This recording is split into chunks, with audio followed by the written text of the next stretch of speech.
అండి, నేను Jyothi. Welcome to Jyothi's kitchen.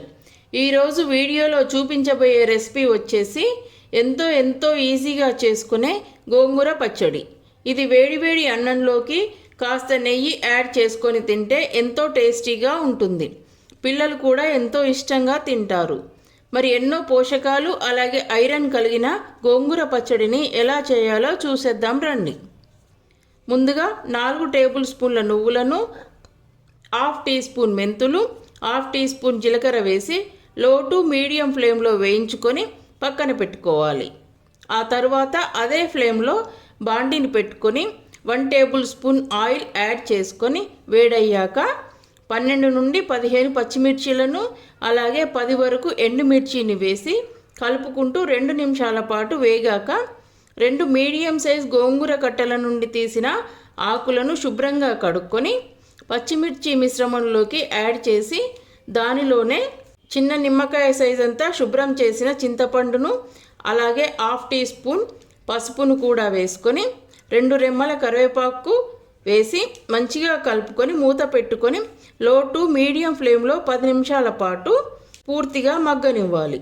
ఆ తరువాత వేయించి పెట్టుకున్న నువ్వులు, మెంతులు, జీలకర్ర మిశ్రమాన్ని ఒక మిక్సీ జార్లోకి యాడ్ చేసుకొని దానిలోకి 1.5 టేబుల్ స్పూన్ ధనియాలను యాడ్ చేసుకొని మెత్తగా గ్రైండ్ చేసి పక్కన పెట్టుకోవాలి. 10 నిమిషాల పాటు మగ్గుతున్న గోంగూరను ఓసారి కలుపుకొని వీడియోలో చూపించినట్టు అయిన తరువాత ఒక చిన్న కట్ట కొత్తిమీరను శుభ్రం చేసుకొని వేసి ఓసారి కలిపి స్టవ్ను ఆపేయాలి.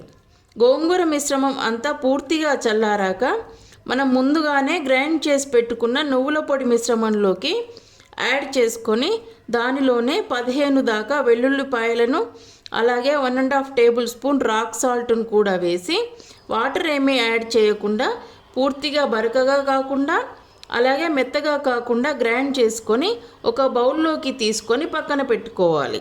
ఆ తర్వాత ఒక మీడియం సైజ్ ఆనియన్ను సన్నగా తరిగి ఆ చట్నీలోకి కలుపుకోవాలి. ఇలా ఆనియన్ కట్ చేసి వేసుకోవడం వల్ల తినేప్పుడు క్రంచీగా చాలా మంచి టేస్ట్ వస్తుంది.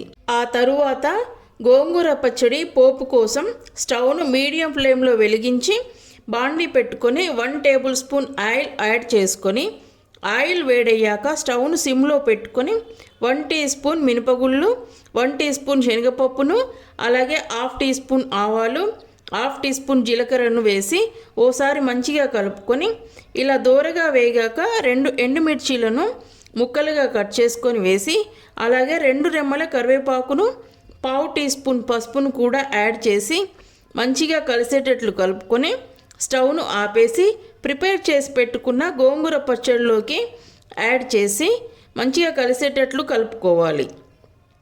పోపులో ఇంకా ఎక్కువ పప్పులు కూడా వేసుకోవచ్చండి. మనం తింటుంటే పంటికి తగిలి చాలా మంచి టేస్ట్ వస్తుంది. అంతే అండి.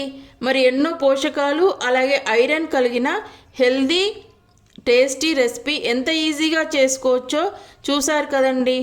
మరి వీడియోను ఎక్కడా స్కిప్ చేయకుండా చూసి మీరు కూడా చేసుకొని మీకు ఎలా కుదిరిందో కామెంట్లో చెప్పండి. అలాగే లైక్ చేయండి, మీ ఫ్రెండ్స్కి ఫార్వర్డ్ చేయండి, సబ్స్క్రైబ్ కూడా చేసుకోండి. Thanks for watching.